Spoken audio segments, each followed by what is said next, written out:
What's up, guys? What's happening? Chilling. Oh man, That's are you great. I home? Where love are that you, shirt. Jared? Yeah, I'm home. I You're I home? did a show in Atlanta last night. I go to Oklahoma City on Monday.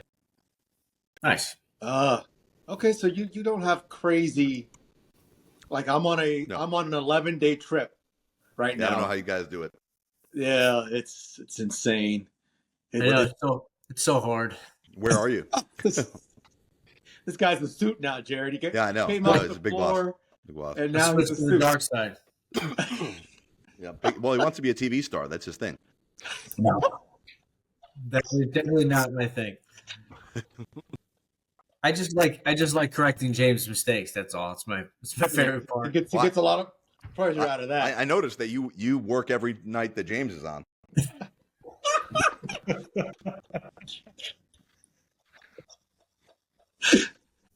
We have a nickname for Kane, Jared. We call him Torino.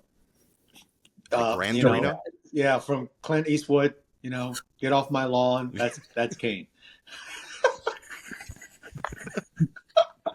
That's not right, Jared.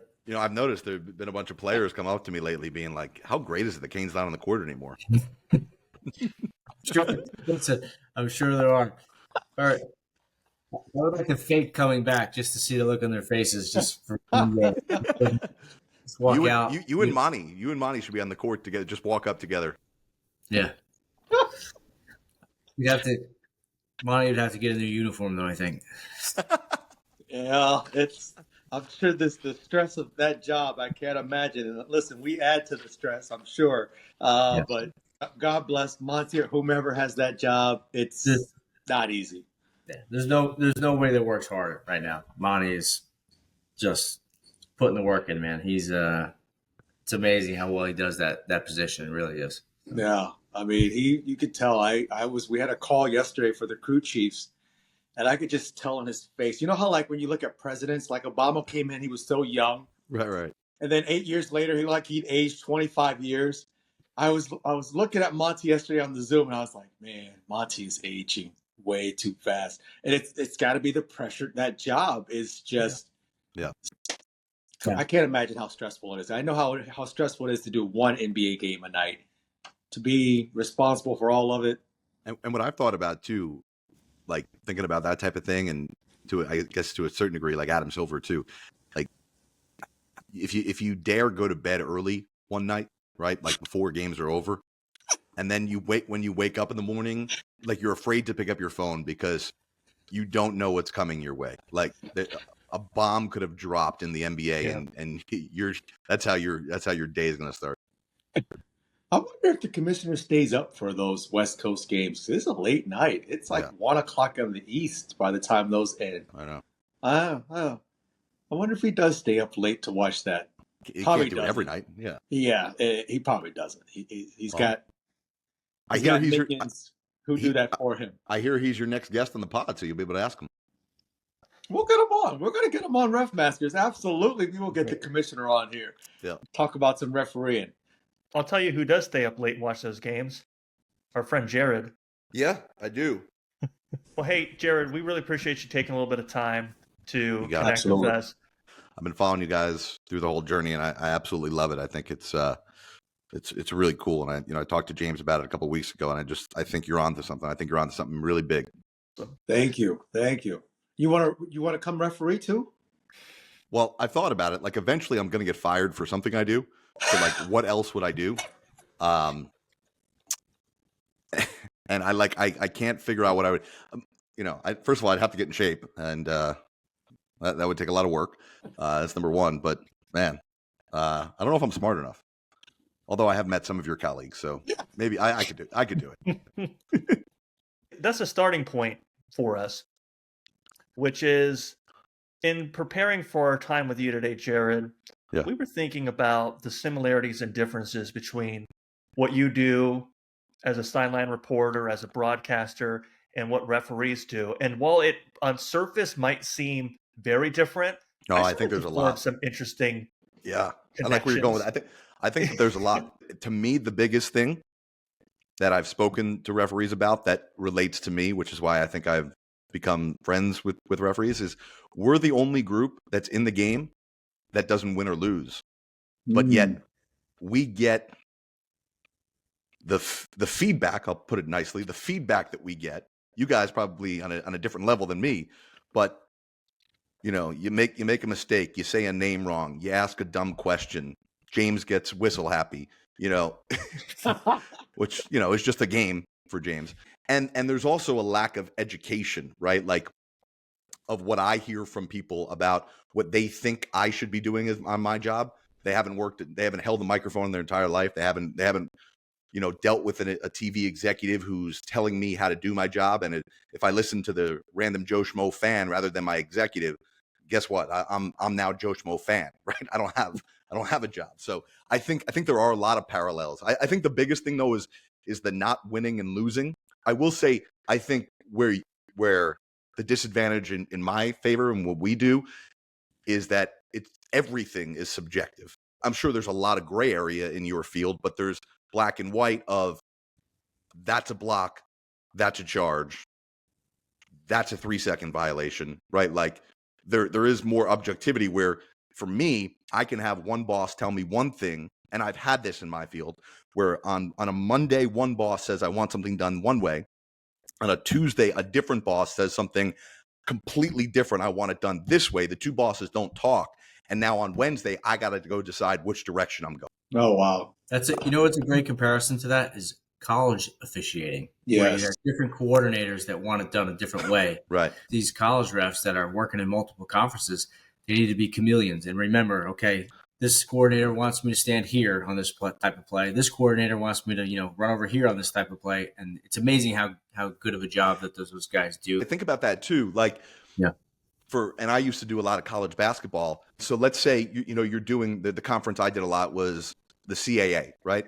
And a lot of the CAA officials are trying to get to the SEC or the Big East. Yeah. So they're following the rules of what their CAA coordinator wants them to do while also trying to impress people in the Big 10 and the Big 12. And then now that coordinator sees you doing something that he doesn't like, not knowing where you're getting that instruction. So same thing with me, where I hope I stay for the rest of my life at TNT, but maybe there's something that happens and somebody's watching at another network and they're saying, well, why is he doing it that way? Well, because that's the way I'm being taught here. Yeah. Yeah. It's great. I would say that as I've learned more about officiating, I would say it's a bit of an art and a science. But what you do, Jared, I would say, like Kyrie Irving, you're really an artist. And it's very subjective. So I agree. That's an interesting shade of a difference. Did I just compare it to Kyrie Irving? That's going to be one. Yeah, I think Kyrie called himself an artist once. I just slid that in there. Mm-hmm. Just going to let that one go. He's no, let it go. I thought you were going to clip it and post it on all your stuff. There might be. Yep. Hey, on that point though, about the not in part of the competitive outcome. One thing I hear people criticize officials about is they'll say, oh, the referees aren't responsible for the outcome. They're not accountable to anyone. And as I've learned about how officiating works, the referees are extremely accountable with very serious effect based on how they perform the role and evaluated in a very stringent way. I would imagine that in your world, there's also a lot of accountability regardless of how many hours you have to spend a week talking on a recording. No, absolutely. And I love the point about the referees, because I try and preach this to uneducated fans. And it's funny too, because you'll get the casual sports fan all the way to the hardcore basketball junkie that's watching League Pass every night. And they still don't understand that, like, they think you guys just get to go out there and do whatever you want. And then, the best part is roll around to playoff time. And as you advance through the playoffs, you're like, don't you see a pattern here? Like, don't you see, like there's reasons why guys are in certain spots that they're in. And it's just so weird because it's not unlike most jobs, right? Like, it's performance based. And if you continue to mess up or you suck, like, you're not going to get rewarded. I just think what people are also want, though, and I don't necessarily disagree, but I also think there has to be a fine line. They want it more public with referees. Like, They want to know if you get games taken away from you. They want to know if you're fined like a player is, or Yeah. suspended. Or I think people clamor for when they send out the press release right before the playoffs, or what was it, 32, the 32 officials, whatever that number is. Yeah, I think it And might be. they see the names They go back and and forth between 36 and 32, I think. that's right. Kane's always the technical one. You know, he's got the right following the rule book. Gran Torino. But yeah, you were saying. But I think people would love to see like a little blurb in that press release that explains, however vague they could make it or specific, like this is the criteria that these 36 or 32 referees have been judged by over the course of the regular season that now results in them being, and I'm not saying that I agree with all of that. I just think that's what people would like more of. In my field, it's very similar. Like, I just got yesterday, I just got some Twitter trolls yesterday, saying that the only reason why I'm in the spot I'm in is because of my name. Wow. Like, wait a minute, does that have some Jewish implications? Yes. Oh that's my exactly God. what it was. Oh my God. That's awful. Not knowing for like a half a second what my backstory is, and that I've been working towards this since I've been 15 years old, and I don't have any family members in the business that have handed me anything, even though my name looks like a lot of other people. Like, so it's just, you get a lot of that same type of negative feedback that you have to choose to either ignore or address head on. That's for from a referee standpoint, that's kind of surprising to me to hear people like you and Chris and all the other sideline reporters that you're getting that kind of feedback. Oh my goodness. Like you expect it for referees and umpires, right? That's part of the game. That's why we came up with the Ref You Suck shirt. That's part of the whole competition of sports. But I never would have envisioned, like, you all are getting it, like Reggie or Kevin or everybody. That to me is weird. It's like it's a tough balance because part of my job, like I love to stay informed during TNT games that we're doing, or even TV shows when I'm in the studio, of like just making sure I'm on top of what everybody else is talking about and having all of that. But sometimes when you're doing games, you got to stay off, because if you're doing the big game, if you're doing the game that all the eyeballs are on, you're getting a big rating in that game. You also know people are going to be on Twitter, and like, you got to stay away from it because you can't let that affect your performance. Like, imagine, I don't know if you guys, I'd be interested to know, like, at halftime of a game, do you pick up your phone and read your text messages, or do you go on Twitter? Oh God, no. Right. Imagine that. Imagine you looking at seeing what people crushing you for you whistled such and such player for 4 first half fouls. Oh my God. Imagine if he actually committed those fouls.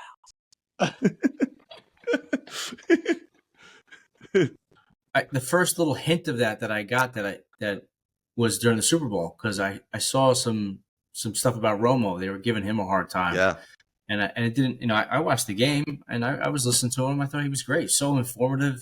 Such a wealth of information. So I don't understand why people would be upset with it, but I did see it. So it was definitely confusing. Yeah. Another related point here. What you do, Jared, and what James and Kane used to do. Quitter. I didn't say it. I think something that's similar is the average person that sits on the couch goes, "Oh, I could do that. Oh, yeah. I could be a sideline reporter. It's just absolutely. I got to work for 30 seconds. I just got to ask a quick question. That's all. With the referee, I could do that. That's easy." And I imagine the amount of work you have to put in to being on air for a 45-second spot is unimaginable to the person that's just watching. So there's the tip of the spear, and the idea of the average person going, "Oh, that's easy." I'll give you a good comparison. I loved what you guys did a couple of years ago at Summer League with Richard Jefferson when you put him on the court. Yeah. And did a fine job, but clearly missed some things, obviously. But, players thinking that they could easily take a whistle and do your job. Similar in my field, where whether it's players who have recently retired, or like during the playoffs when we bring in players in the studio who have been eliminated, and they think, I play basketball, I know basketball, of course I can just sit on the studio. I've had some guys where I won't name names, but like one example where I'm doing an NBA TV show and we're doing like a pre-production meeting, and there's this guy, and he was yapping so much in the production meeting about, just crushing guys, like giving hot takes, doing all this stuff, right? And we're like, man, this is gonna be a great show. This guy's like not holding back, and he's really well informed and all that. And I happened to be on the air that night. The other analyst was one of our bigger name Hall of Famers. And then we moved to the studio. We're on the set, and the red light goes on, and you hear the stage manager, 5, 4, 3. And I just look over to him, and this guy's eyes just went, and he, like we couldn't pull anything out of him. He was so nervous, didn't realize that it's not the same as just having a conversation. I mean, it should be the same as just having a conversation like we're having here. But if you've never done it before, it's not. Right. Right. And right. I'm not trying to make out what I do to be like brain surgery, because I would never call it hard, but there is a lot of hard work and long hours to get to where you're at. And I think in my field, unseasoned people do get thrown into the fire a little bit sometimes for whatever reason, and they get exposed. And the basketball fan, the sports fan, is way too knowledgeable to recognize, to sniff it out real quick when somebody doesn't belong. Yeah. I do think the casual fan, because that's what they know. If you played high school ball or you played pickup ball in your neighborhood all the time, I think they just think we just show up to the game. Like tomorrow at 7, we'll head over to Target Center and we'll just go work. Right. But there's literally hours of prep work during the day of watching film, going over rules, going over the stuff that Monty brought to our attention yesterday in our meeting, dealing with like what we call pathway plays. There's a lot of work that goes into before those lights come on tomorrow night at 7. I don't think people really know that. They just think you just show up and you go do a job. Yeah, it's wild, especially for you guys too, right? Like all the intricacies of the rule book. And I don't know if you guys use the word memorize or learn or however you digest all of it and in a spot second be able to use it. And last night I do a show called Crunch Time. It's our whip around show. And so last night there's 12 games, which means I've got to be up to speed on 24 teams. Right. And I sit at this desk for hours that day doing similar stuff to you, collecting information and over preparing, because once the game starts, it's real life and I don't know what's going to happen. So in an instant, I've got to be able to recall the information I learned earlier in the day from random game, random player, random whatever. And so yeah, if you don't put in those hours, you're going to get exposed. And it is wild to me, particularly the officiating. And it still happens to this day with some of the former players that I work with who say, that's a bad call. And then they'll say why it's a bad call. And listen, I'm no expert whatsoever, but I'm trying to learn as much as I can. That's why I, get in touch with you guys to ask you questions about stuff. And I'll just look at them and be like, that's wrong. And they'll go, well, no, that's the way it is. And maybe it'll be a situation, well, that changed 10 years ago, or your interpretation your whole time was wrong of what that rule is. And just because you think one way does not reflect how the rule book is written, which is what these guys are beholden to. Yeah, you're right. And Sony, I want this on the record for RJ. RJ's, I love RJ. He's got that nice yoga studio. And when you get out there, RJ, get to that yoga studio that you got. But he was awful. Yes. I love it. That's like, I felt bad for those young men who were trying to get a job on a team in Summer League, but he did a quarter. And, Monty is very good at, being, what's the word I want to use? Like, politically correct. Yeah. Well, I was watching that and I was just dying laughing. I was like, oh my goodness gracious. Oh my, but yeah, I mean, he didn't trip and fall. That was good. I mean, he stayed on his feet, but it's a good thing for you guys. That's not the bar. That's not the measuring stick, right? If you don't trip and fall.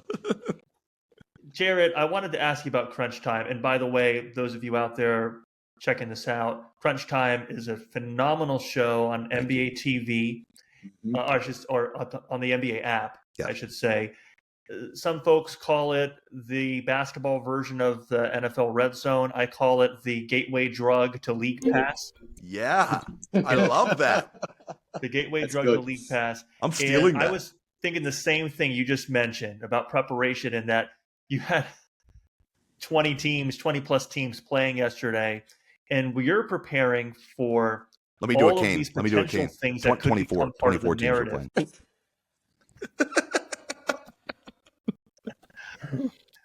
Won't be able to that.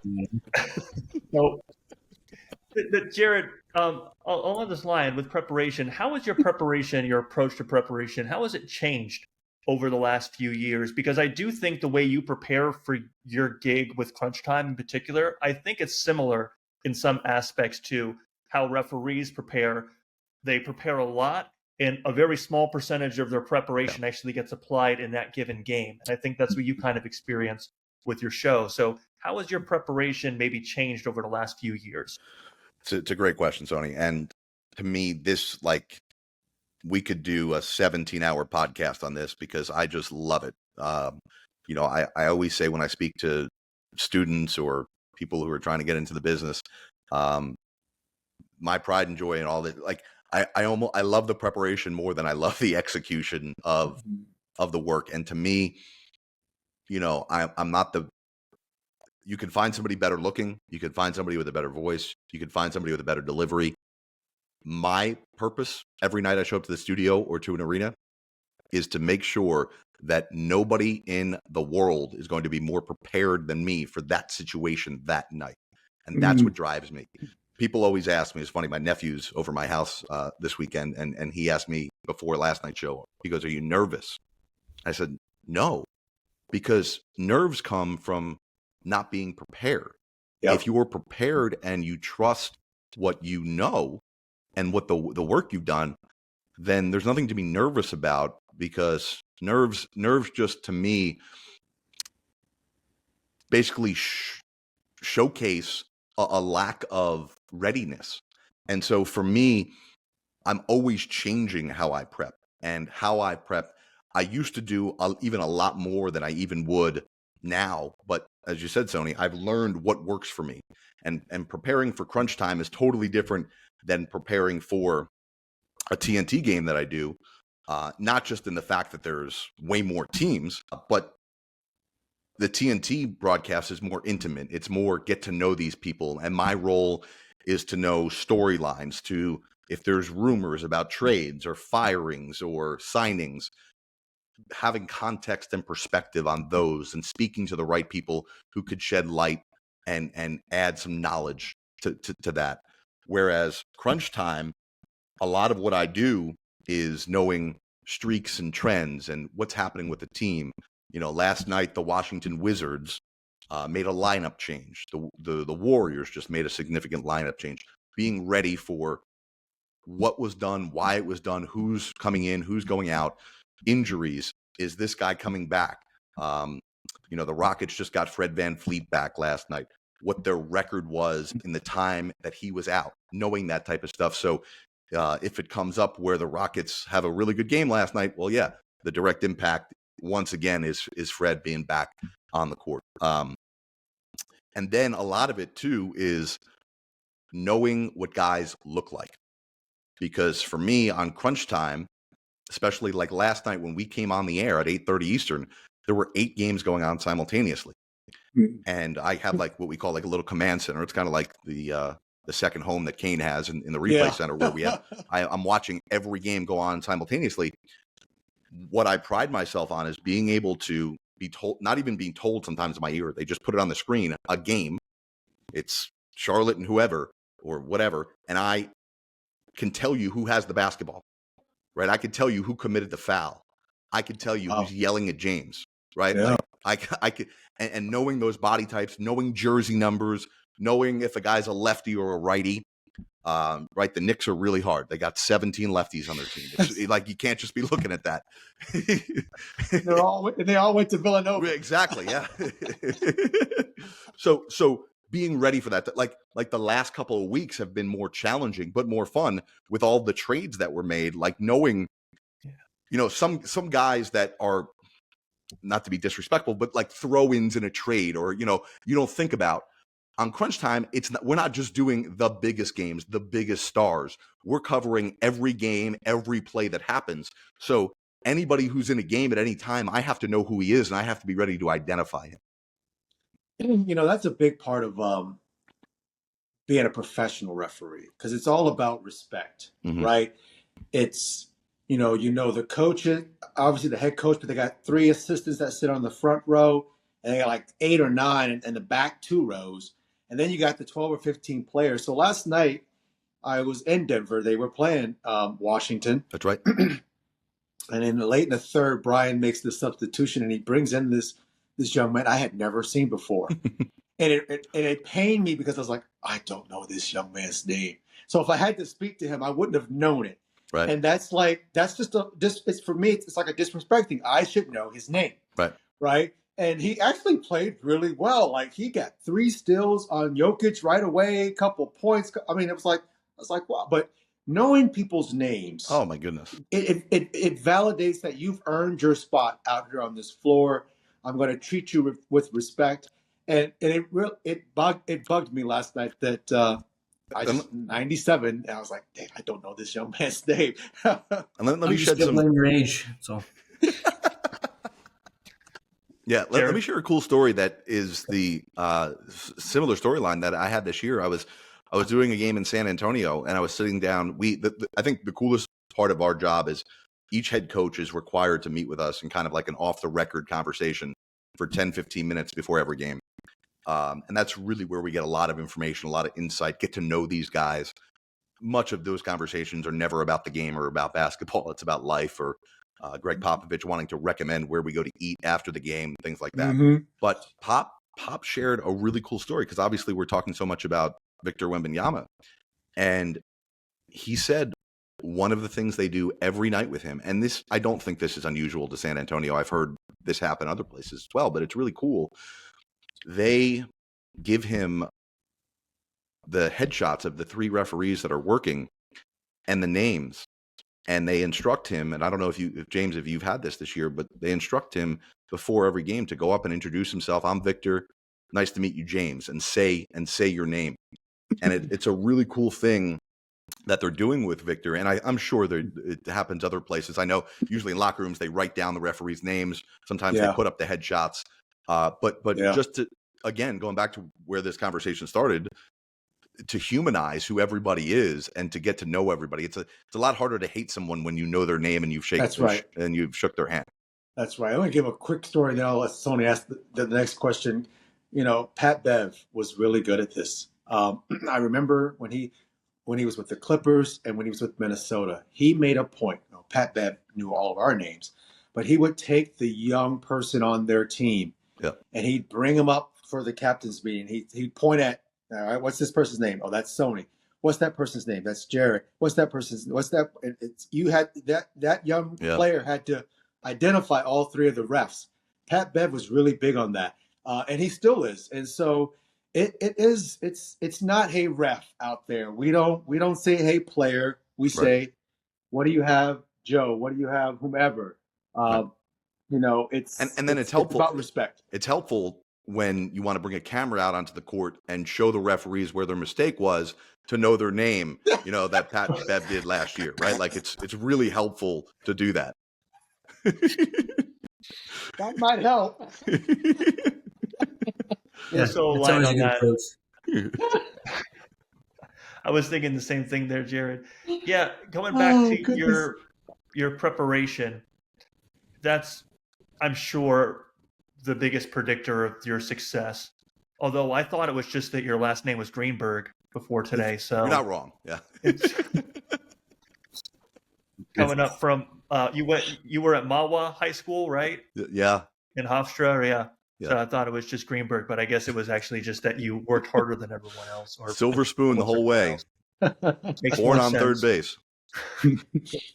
So, you've watched basketball at a lot of different levels. You've been interested in broadcasting at a very young age and then got into the sports media.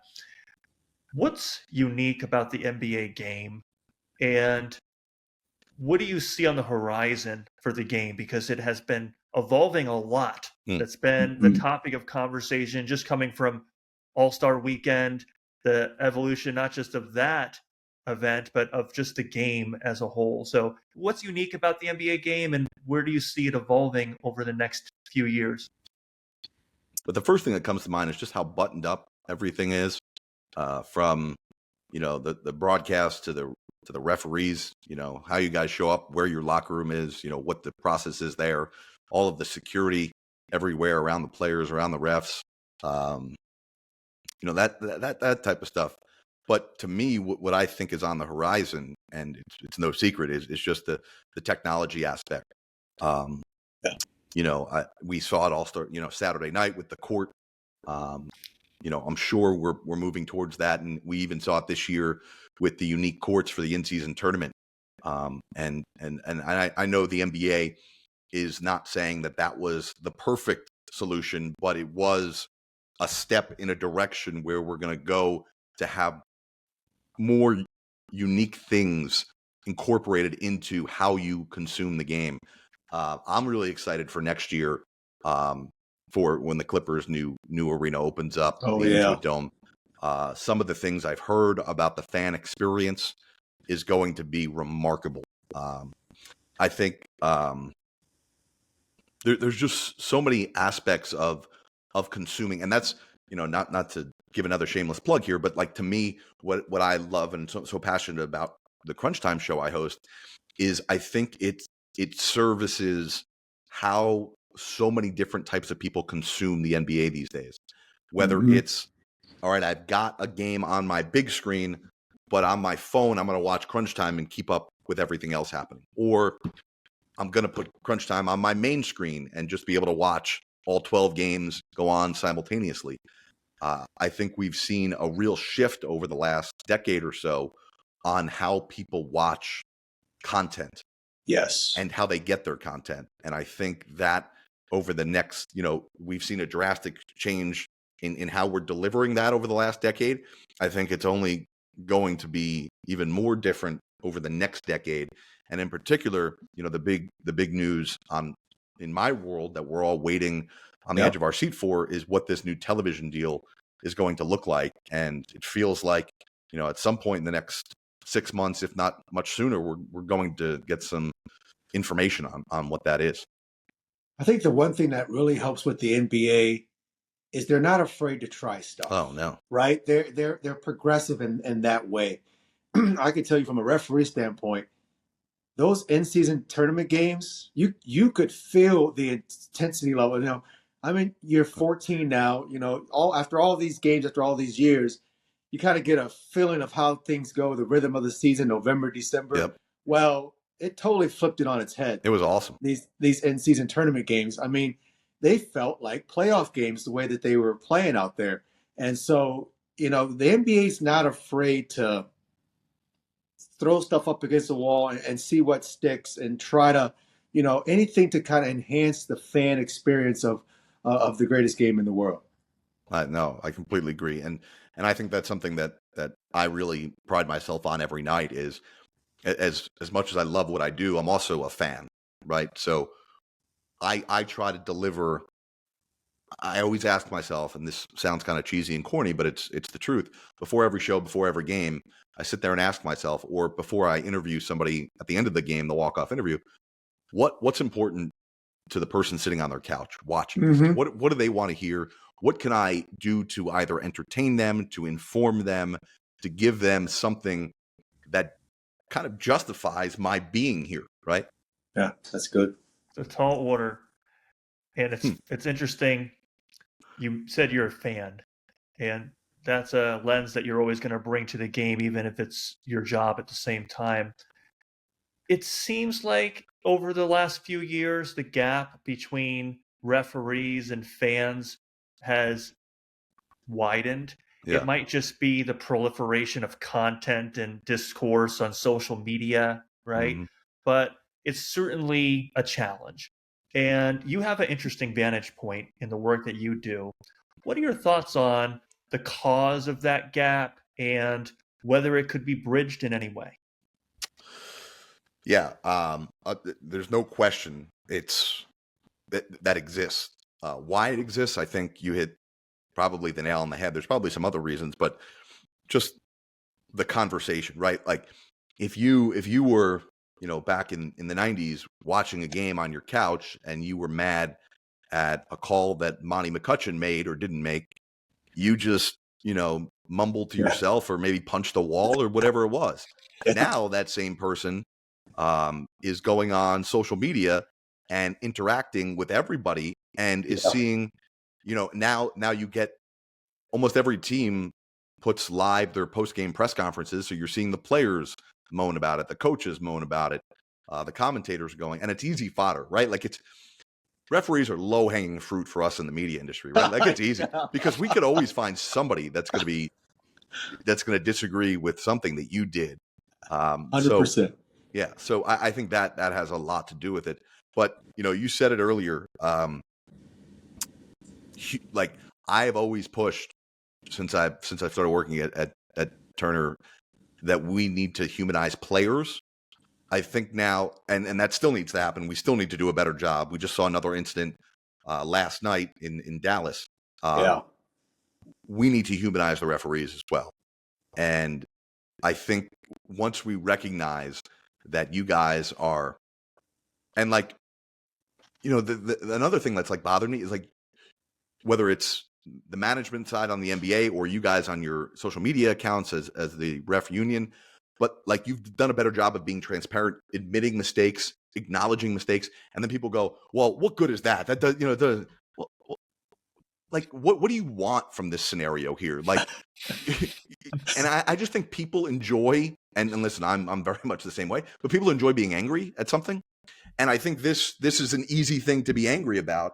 And no matter what you guys do as a group, there's no winning, right? So I think understand, and that's why I love the platform that you guys have, because I think, not to get into your business model here, but I think you have an opportunity here with what you're doing with RefMasters to not only educate the future referees and umpires and anybody else, but I think you also have an opportunity on a totally different level to introduce fans of sports to your world and to teach them about you. Like what we're doing right now never would have happened 15 years ago. And the fact that it's happening now, I think is so freaking cool. And for people to be able to get to know, like, I think there was a time, and Kane, you could probably speak to this really well, but there was a time like, they were afraid to say who the referees were on a game because, people will look up your information or people will, figure out, who, what you've done when those teams have played before, whatever. Now I think it's the opposite. I think getting to know people is better. Like, and learning that, Kane doesn't hate Team X or Kane doesn't hate player, whoever, because, if he's doing it the next night as well, he's just a hater in general, right? He just hates everyone. So it's not just one team or one player. Carino. That was a little close to home, Jared. No comment there. It's a great point, Jared. The more we can humanize everybody and have conversations, it's just going to, push along our ability to work with each other as far as the media, the referees, the players, the coaches. I think we should do more of it. I think players and coaches and referees, if there's an issue, they should sit down and have a conversation. Like, I think the NBA should facilitate that and set something up instead of letting it fester. Usually it's just miscommunication. Oh, I thought you said this to me. Well, no, this is what I meant when I said that. Right. A 2-second conversation there, and things move along. Like I remember when I was refereeing, I ended up having an incident with Kelly Oubre, and he was so kind that he reached out to the NBA and asked for permission to get my cell phone number and send me a text and say, I apologize. Wow. For what happened. This is what I meant, and we had a quick conversation, and every game I had after them, totally professional and friendly conversation about plays. It's not that he didn't stop, arguing with me. He still was pleading his case. He still was competitive, but there was a mutual respect there moving forward that wasn't there before. So it's a great example. We should definitely find a way to continue to push that. Shout Well out to said, Kelly Fitz. Oubre. Yeah. Oh, Yeah. James? No, Yeah. that's it. Awesome. I just always say there's always like a black curtain up when it comes to officiating. Yeah. And I think people instinctively believe that you're hiding something behind the black curtain. Right. And so now they get to fill that void with whatever they believe. And there is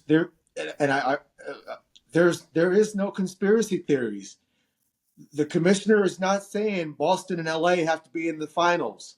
We don't get a script in October. I'm all about pulling the curtain back, trying to explain to players and coaches and fans like how we referee. Like if Kane and I are on the floor together, we are not looking at the same things as play goes on. We have responsibilities depending on where we are and where the ball is. Right. And so just giving people those little nuggets kind of helps them become more educated fans. And I think they appreciate the game more. And certainly if they would appreciate officiating a little bit more when they realize it's not three people out there and they're all watching the ball. Right. That's just not the way it works. And one of the sayings that I was taught pretty early on at TNT was don't be, not to say referees don't make mistakes, because you guys certainly admit that you do, some more than others, but don't be mad at the referee, be mad at the rule book, right? Like there's got to be a clear distinction there. If are you mad at the call that the referee made, or are you mad that the rule is set that way, set up for that referee to blow the whistle and make whatever call he or she made? James, that brings it back to that point where you say the NBA is pretty progressive, and that falls in line with the competition committee. They do a fantastic job of seeing trends that fans don't like, players and coaches don't like, and they discuss it, and they're with making the changes. We've seen a bunch over the last 2 or 3 seasons that I think have helped the game along really, really well. The transition people would always take fouls to stop the break, right? Oh my goodness. That's the most exciting play in basketball, fast breaks. Right. Yeah. That's gone, and it very rarely happens now. It very rarely happens. Like an 88, there's somewhere in the 80s percent reduction. That's crazy. The first year it was implemented. Now I'm sure it's even higher because I very rarely see it. I don't see it at all anymore, and it just helps make the game better. You can't, everything evolves. Sports evolves. Officiating, and that's one of the big things that got us with RefMasters started was, you think about how sports has evolved over the years. The players now, they get training at 6 years old. They're getting specialized training. These players in all these different sports are getting so much better, so much faster. But the way referees and umpires learning are taught hasn't changed in 75 years. And I'm not even being, that's probably on the low end of the number. Like, it just hasn't changed. And so there's got to be a way to make this better, because we can't keep up. We can't keep up as officials if we're not getting training. Meanwhile, the players are, and the coaching that they're getting, they're just getting better and better and better. And so we gotta make that gap smaller. Well, yeah, I mean, like we were joking about Richard Jefferson before. One of the things I love about Summer League is seeing officials, whether you guys bring in people from international or you bring in college or high school officials just to give them a tryout or just to give them a run. I think that's a huge step in the right direction. It's just a little more info on that. Like, by the time they get to NBA Summer League, they've gone through 3 different levels of kind of tryouts to get there. So they have what's called the grassroots, which is the beginning of the summer. Then they move on to the mid-level, and then there's the elite group, and then from there they would get an invite to Summer League, and then if they do well, they get hired in the NBA's development league or Gatorade League, G League. Right. Showing my age there, James and I was the D League. It'll always be the D League, baby. Yeah, tough to get that D League out of here. Yeah. Let's come back to something Jared touched on a few minutes ago. By the way, Jared, you can talk about our business model as much as you'd like. We're very Absolutely. open to I just talking want to be about an that. We're still investor. figuring this out here. You talked about the opportunity with fans. We'll have you And and Tony have that conversation. Yes, investor. but you talked about fans, and I liked how you said the difference between having a problem with the call and having a problem with the rule book. Yeah. And we'd love to get your advice and perspective on this because we are trying to do more fan-oriented content. We've been doing sessions recently. We call it Rule IQ. And Mhm. we've been breaking down plays with the basketball skills trainer, Milton Chavis, who's Mhm. caused quite a stir with breaking down a lot of footwork related rules and having a lot of traction with that. But I want to come back to this. Is there some type of rules knowledge, some aspect of rules knowledge that you think people would benefit to understand better?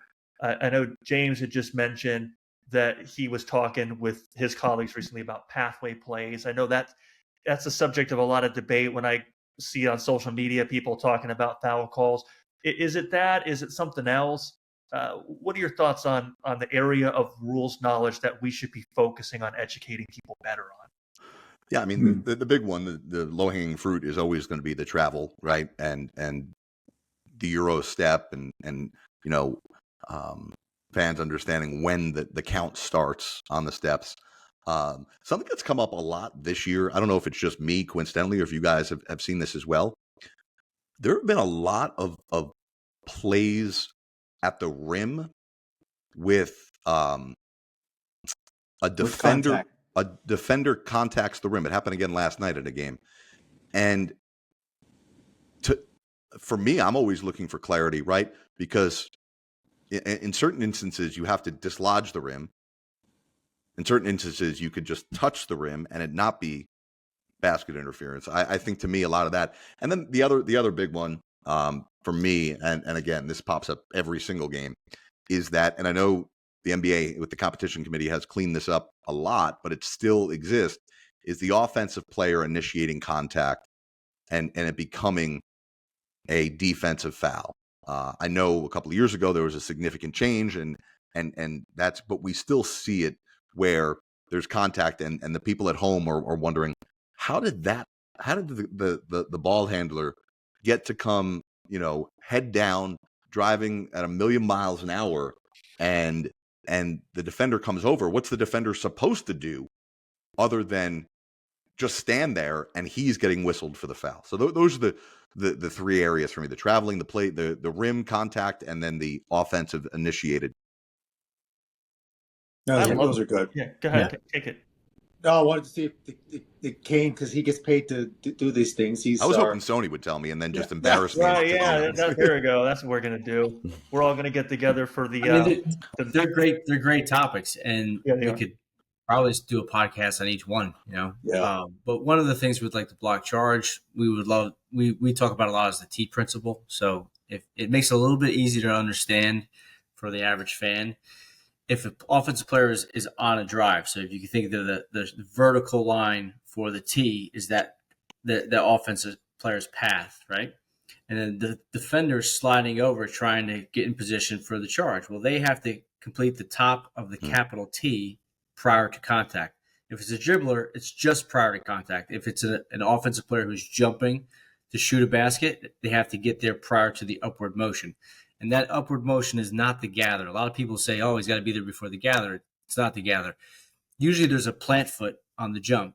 And then after that plant foot, there'll be a little bit of a dip on the shoulders right before they go up. So we use at replay the shoulders moving up as the part of the upward motion. So they have to be there prior to the shoulders moving up for to be legal, and again perpendicular to the path. So basically completing the top of the capital T. For the traveling part, that's a confusing one because people grow up with high school and college rules, and the NBA rule is different. So if you pick up the ball with 1 foot already on the floor, that doesn't count as the first step. In high school and college, it does.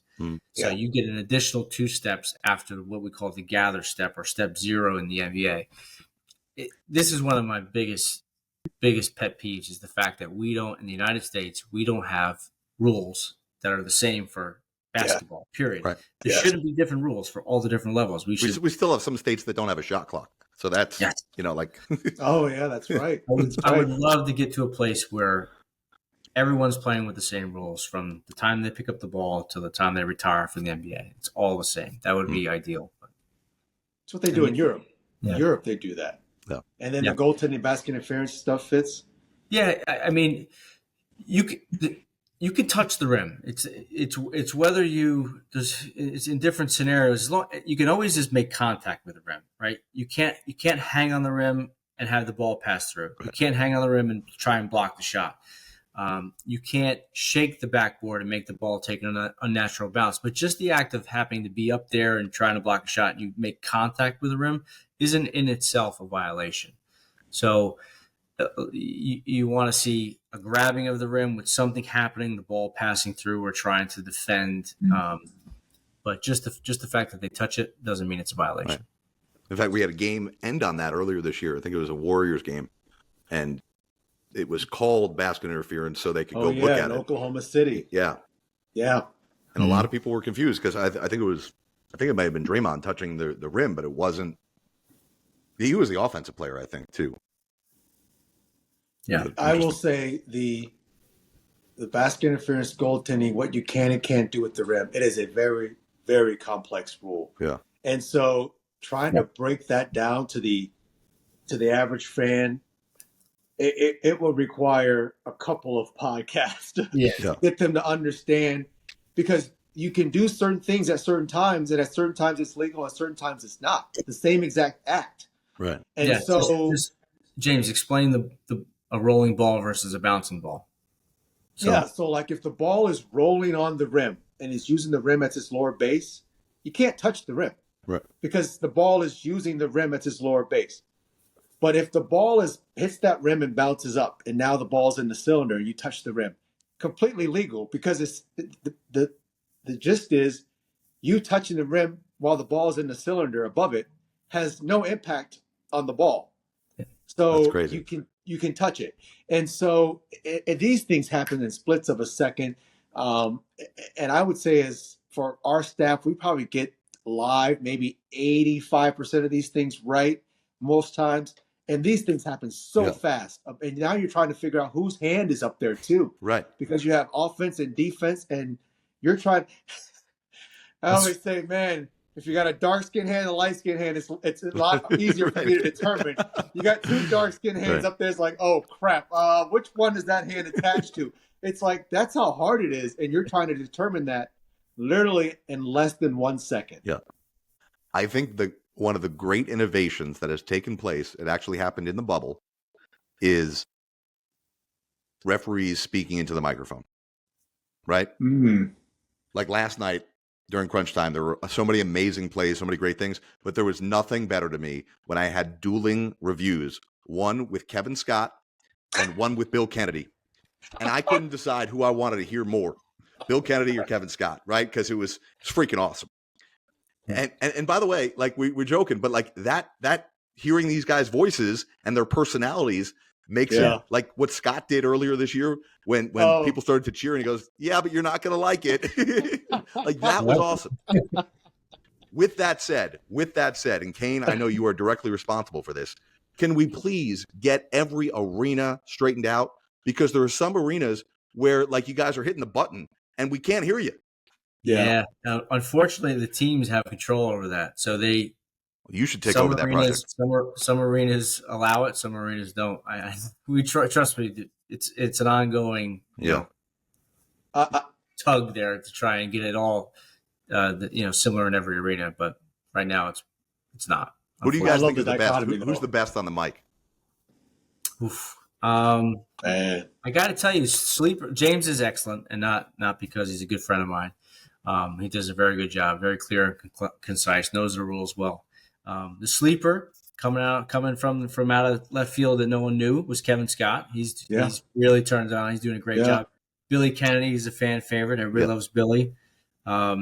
Scott Foster, I never know what he's going to quite say, so I'm always confused.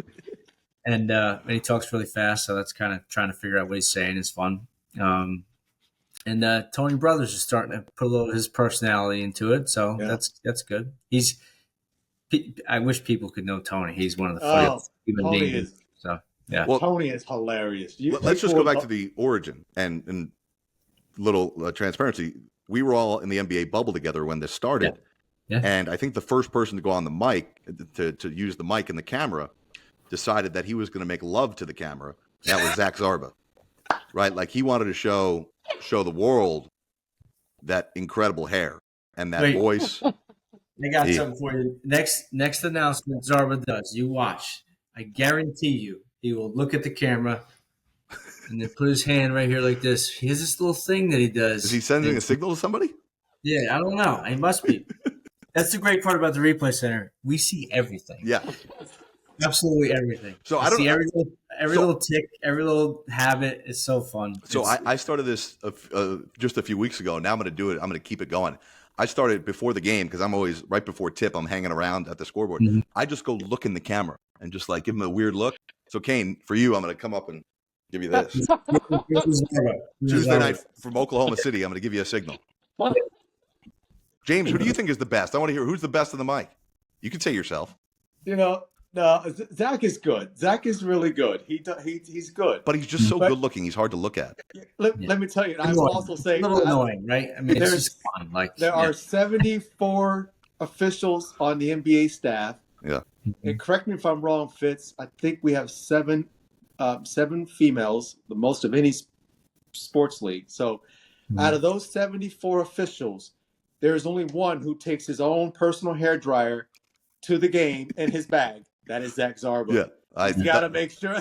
Doesn't surprise me. No, but he does a good job. And I'm going to give a shout out to my good friend and my good buddy, Kevin Scott, because I've known Kevin for almost 25 years now. And I know we couldn't be different as far as our personalities. Yeah. But I know when we started doing this with the mic, he was petrified. Yeah. Because of his southern drawl, and he was just didn't want people to hear that voice. He's not from Boston? Boston, Georgia. Yeah, right. It's a small town outside of Atlanta. Gotcha. That's where he's from. Yeah. But to see him coming into his own with it, I've personally seen him improve so much with it. He's gotten so much better at it, and people love to hear King Scott. I got excited last night. Yeah, it was so. But I've got Zarba, man. For me, number one, Zarba. He's just really good at the mic, in my opinion. Yep. I'm sure he would say the same.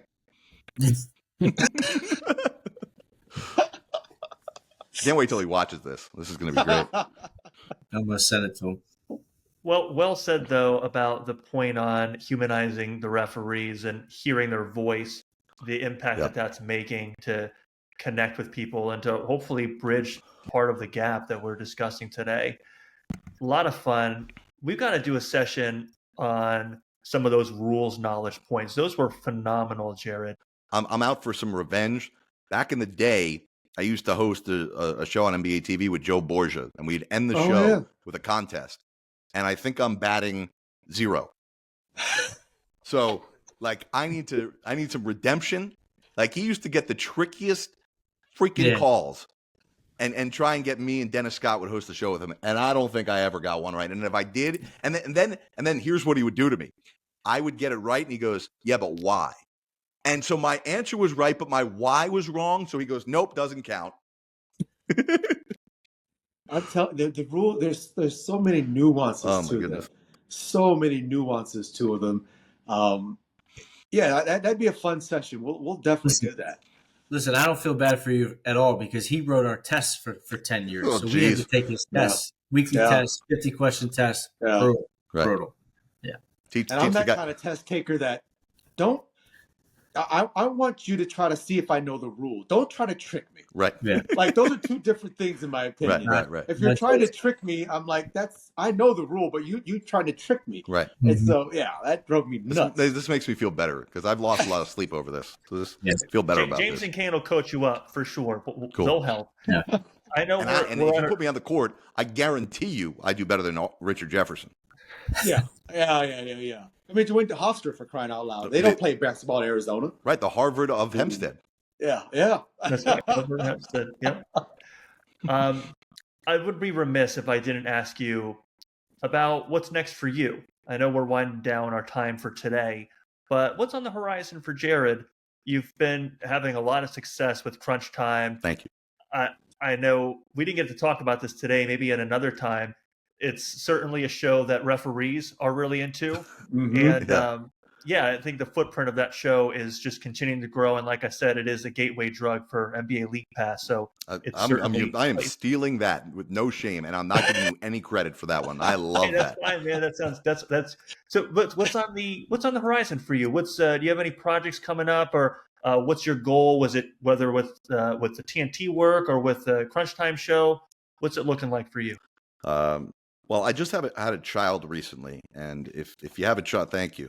Congrats. I didn't do any of the work, by the way. Yeah. I did nothing. I could bring my wife over. You can clap for her if you want. But my goal more than ever is every day not to get fired, because that would be really bad. Right? Like, you have a child, like there's more perspective on like that paycheck. Actually, it means something. So I'd like to toe the line as much as possible. And as you see, you guys, we get to see each other a bunch. The TNT world, like, just having fun is so important to us. And we just hope that continues for many, many years to come, moving forward. But no, I think I appreciate what you said about Crunch Time. And yeah, like the writer from the New York Post that just did the story, he opened up the story by talking about the referees, because the first thing he asked me was, do you get a lot of feedback from players or coaches? And no exaggeration, the number one group that I hear feedback from are referees, because again, people don't recognize, like, yeah, maybe you're enjoying the game, but you also got to study and watch. And the best way to watch, 8 games going on simultaneously is right now is on Crunch Time. So I love doing that. It really, like, it just, the adrenaline rush I get there is only matched by when I do games. I don't know, James, if you still get this feeling, but like, especially in a big game, when Kevin Harlan or Iron Eagle welcome us in, like, I get goosebumps, and I get this almost like this calming feeling over my body. Like, you're in a place you're supposed to be, right? And I have no business being on a basketball court. I'm not athletic at all, but it's just the coolest feeling in the world to be in that arena with 20,000 people going nuts, and people yelling, "Ref, you suck." So no, like, for me, I just want to keep doing what I'm doing. And I think TNT and Turner has been so great to me, and just with all the opportunities they've given me and different areas to work in. Like, a lot of people just get to do one thing every night or every day at their job, if they work 9 to 5 or whatever it is. For me to balance studio some nights, games some nights, other assignments other nights, it's really cool. And for me, I just hope that continues. Otherwise, I'm gonna have to referee local 8th grade basketball. James and Gainer here to help on that. What I love, what I'm gleaning from you today, Jared, and it's so simple, but to have success in your career, what I'm hearing from you is work really hard and be really grateful. Oh, and it's that simple, Yeah. Yeah, it's a beautiful thing to see. We're big fans of the work Thank that you. you do. We really Thank you. appreciate your support of what we're trying to do with RefMasters, and we are looking forward to the future. We'll make sure Kane doesn't make the rules questions as hard as Borgia did. It's just a little easier. If you throw a double negative in there, I don't understand the question, right? Like, I don't know which way you're going with the question. I make them simple because I need to read them and make sure they're right. Well, guys, this has been awesome. There... I love what you guys are doing. I love the education aspect. I love the interaction. I just think you're onto something. And James, when you asked me at a game we were doing together a couple of weeks ago about this, in Boston. Yeah, there's no hesitation. There wasn't. He was like, I'm sign me up. And I was like, oh, this is awesome. Because he also said Sony pays me my appearance fee of $10,000 for this. So it's great. He's doing that on a a COD. It's coming in the Oh, mail. gotcha. Yeah, Interesting. it's I was Yeah. wondering how you payment. closed the deal here. So that's what you did. You leveraged my wallet. Nice. Just Nice. listen. I'm actually going as a fan tonight to the Hawks Raptors game. So tell whoever's working tonight in Atlanta, you guys are all one group, right? Make sure they take care of me. We'll do. We'll do. Absolutely. It'd be great when I get thrown out as a fan. That might make a little news. Yeah, a little bit. Think. For those of you that spent some time with us today, thank you so much. We appreciate it. This has been an episode of The Call on the Crowd, a RefMasters podcast, here today with Jared Greenberg, who we did not formally introduce over the last 70 minutes of conversation, but many or most of you know Jared from his work as a sideline reporter on TNT and as the host of Crunch Time, a phenomenal show on the NBA app. So again, Jared, thank you so much, and we will continue to move forward and bridge in this gap. Thanks again. Thank you, guys.